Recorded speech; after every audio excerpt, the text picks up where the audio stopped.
This is easily one of the greatest takedowns I've ever seen. Earlier today on MSNBC, conservative lawyer George Conway called out Donald Trump on live television for being a narcissist and a sociopath. And in addition to this, to prove his point, he brought a couple of lists to the show with him that had the medical definitions of sociopath and narcissist on it, and he went down the list one by one and talked about how each of them applied to Donald Trump and how he should be diagnosed with both of these disorders. Now, this is in conjunction with him launching a new PAC called the Anti-psychopath PAC, which works to make sure that Donald Trump does not win the 2024 presidential election. So George Conway is doing some good work. I'm going to show you this takedown. We'll talk about it a little bit, but here is that amazing video from George Conway earlier today. These are the DSM-5 criteria for narcissistic personality disorder. I don't go through these.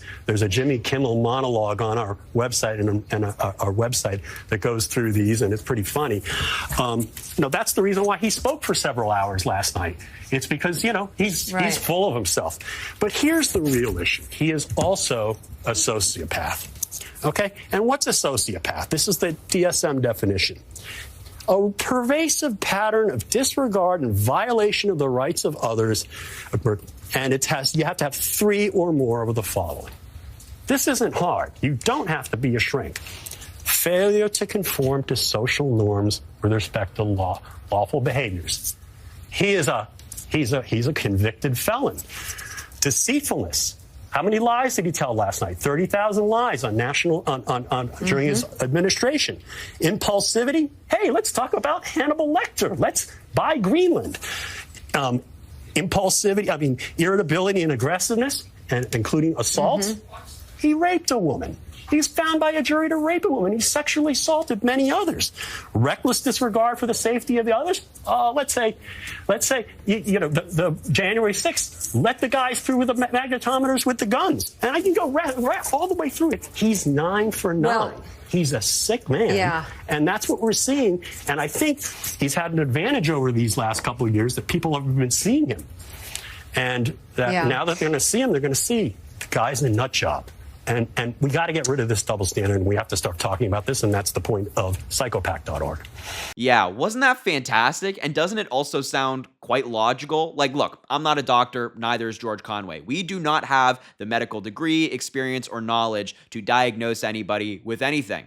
But when you're looking at that list that he just presented of him being a sociopath, it applies.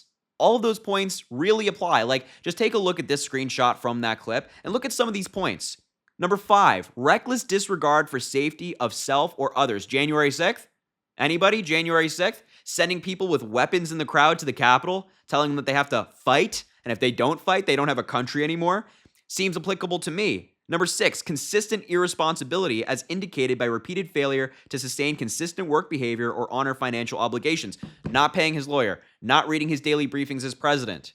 Inconsistency is the name of the game when it comes to Donald Trump. Being irresponsible with his words, with his actions. That is Donald Trump. Number 7, lack of remorse, as indicated by being indifferent to or rationalizing having hurt, mistreated, or stolen from another.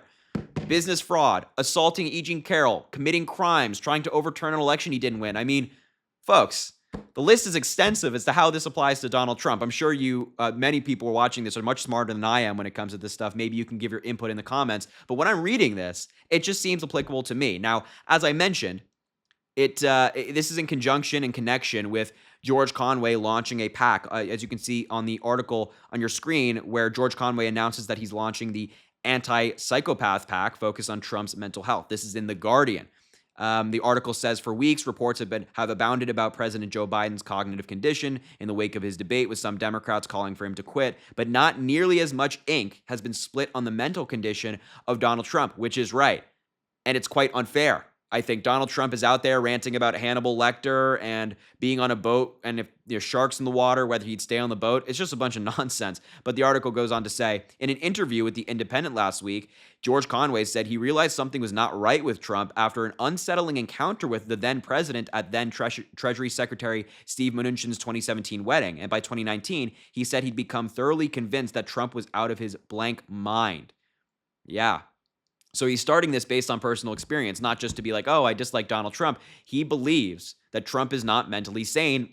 And I think we all agree with him. I think we're all in that same boat with George Conway. Make sure the boat doesn't have a battery, according to Donald Trump. Anyway, the article continues. Now, nearly 6 years later, after being with Kellyanne Conway and working in the conservative sphere, he is focusing on campaigning against Trump in the harshest terms possible. Today, Conway is launching a new political action committee, the Anti-psychopath PAC, which he says will, quote, highlight the existential threat Donald Trump poses to democracy and remind voters of the former president's mental unfitness for office. Something, as we mentioned, that's not being talked about enough.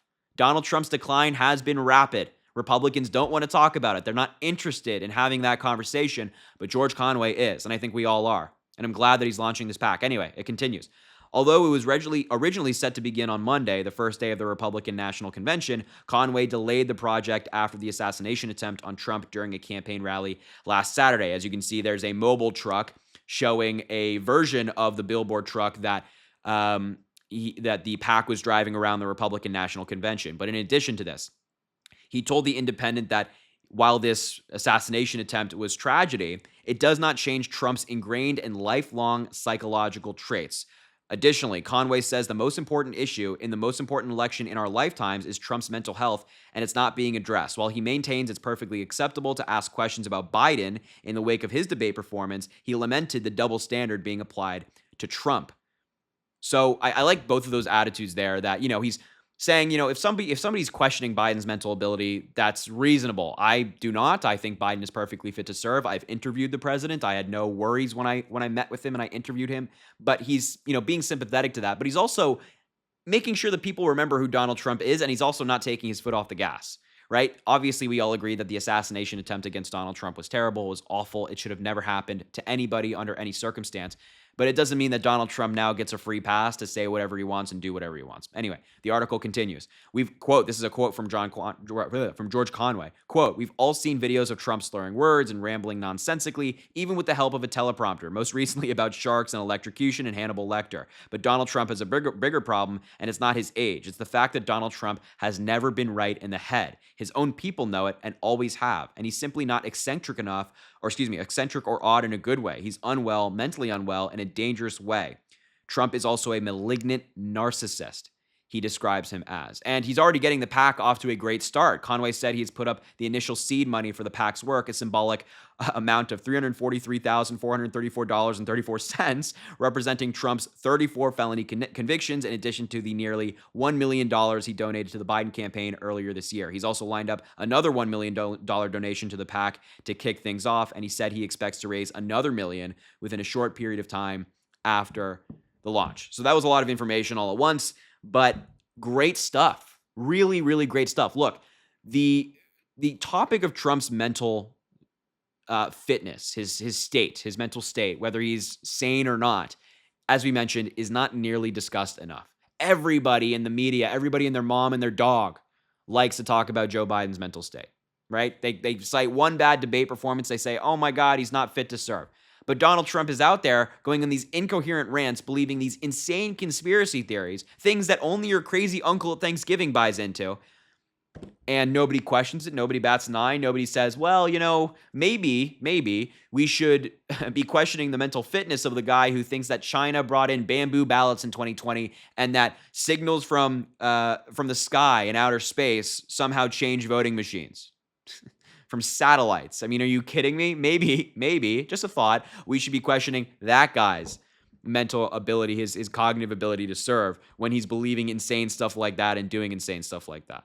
So really well done by George Conway, not only on the PAC, but also embarrassing Trump on national television with that amazing takedown, bringing those signs into the MSNBC studio to really hammer the point home. Very well done by George Conway. Always getting under Donald Trump's skin, and I thank him for it. So anyway, I just wanted to bring this PAC to your attention, this takedown to your attention. I think both were and are fantastic. So I'll wrap up the video there. Thank you so much for watching. I appreciate you being here. Make sure to subscribe down below. It goes an incredibly long way. Also drop a like on the video and comment. Let me know what you think about all of this. And of course, I greatly appreciate you being here, and I hope you have an amazing rest of your day.